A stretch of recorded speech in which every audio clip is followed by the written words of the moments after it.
friends. Thanks for joining me today. Have I got a story for you? It is a pourquoi tale.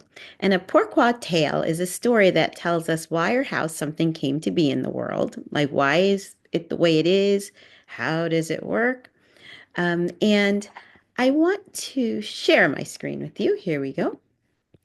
And our story comes from Laos, which is right over here.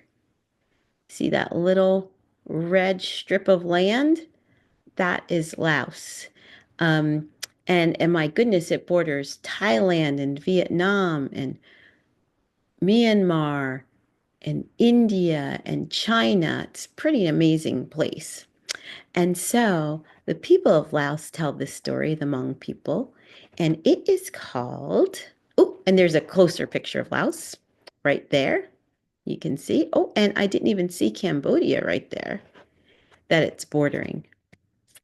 But our story is 9-in-1, grr, grr. And this is told by Blia Zhang and it's adapted by Kathy Spagnoli. That means that Kathy Spagnoli also tells the story and translated it into English. And it's illustrated by Nancy Holm. So I hope you enjoy it. And I'll get rid of my face for you. There we go.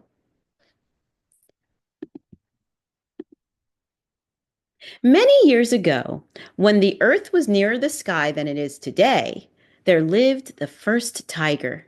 She and her mate had no babies, and so the lonely tiger often thought about the future, wondering how many cubs she would have. Tiger decided to visit the great god Shao, who lived in the sky, who was kind and gentle and knew everything. Surely Shao could tell her how many cubs she would have. Tiger set out on the road that led to the sky. She climbed through forests of striped bamboo and wild banana trees, past plants curved like rooster tail feathers, and over rocks shaped like sleeping dragons. At last, Tiger came to a stone wall. Beyond the wall was a garden where children played happily under a plum tree. A large house stood nearby, its colorful decorations shining in the sun. This was the land of the great Shao, a peaceful land without sickness or death. Shao himself came out to greet Tiger. The silver coins dangling from his belt sounded softly as he walked. "Why did you come here, Tiger?" he asked gently. "Oh, great Shao," answered Tiger respectfully. "I am lonely and want to know how many cubs I will have." Shao was silent for a moment. Then he replied, 9 each year. "How wonderful!" purred Tiger.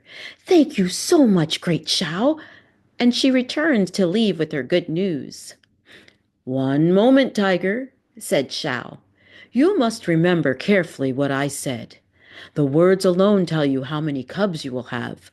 Do not forget them, for if you do, I cannot help you." At first, Tiger was happy as she followed the road back to Earth.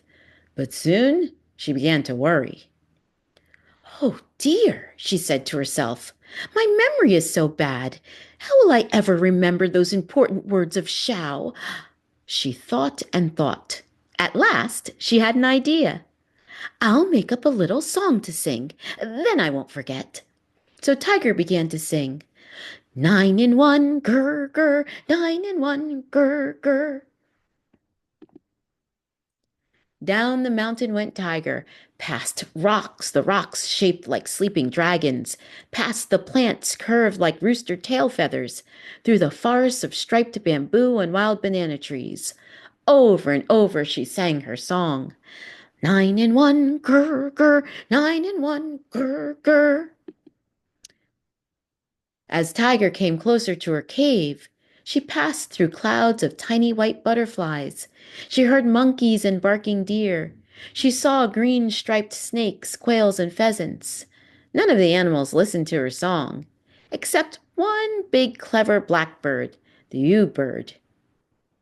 "Hmm," Bird said to herself. I wonder why Tiger is coming down the mountain singing that song and grinning from ear to ear. I'd better find out.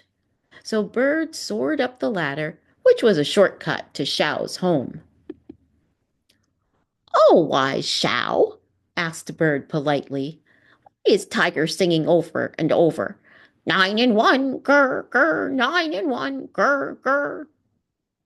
And Shao explained that he had just told Tiger she would have 9 cubs each year. That's terrible, squawked Bird.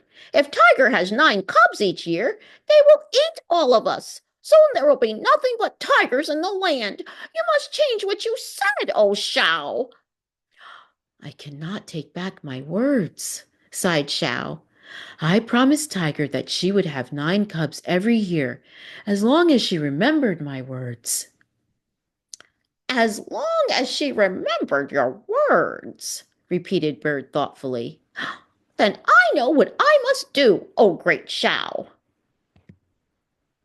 Bird now had a plan. She could hardly wait to try it out. Quickly she returned to Earth in search of Tiger. Bird reached her favorite tree as old grandmother's sun was setting, just in time to hear Tiger coming closer and closer and still singing. 9 and 1, grr, grr, 9 and 1, grr, grr. Tiger was concentrating so hard on her song that she didn't even see Bird landing in the tree above her.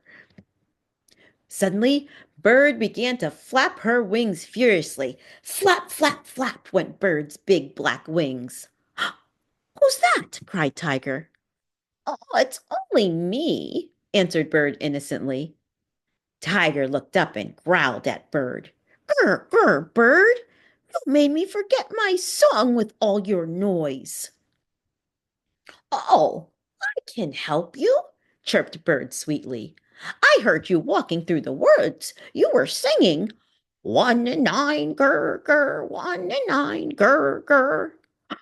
Oh, thank you, Bird, cried Tiger. I will have 1 cub every 9 years. How wonderful! This time I won't forget. So Tiger returned to her cave singing happily, 1 and 9, grr, grr, 1 and 9, grr, grr. And that is why the Hmong people say, we don't have too many tigers on the earth today. And my friends, that is the end of that story. So, maybe you'll want to discuss right now, what is this Pourquoi tale telling us about? And I invite you to go home and tell that story to your friends and family, anybody you love. And that's how stories stay alive for hundreds and hundreds of years, which this story is really that old. So old, no one even knows who made it up, where it came from. We know it came from the Hmong people of Laos, but other than that, we don't know the first person who told that wonderful story. So that's the end of that. And I hope you have a wonderful day. Happy reading. Take care. Bye bye.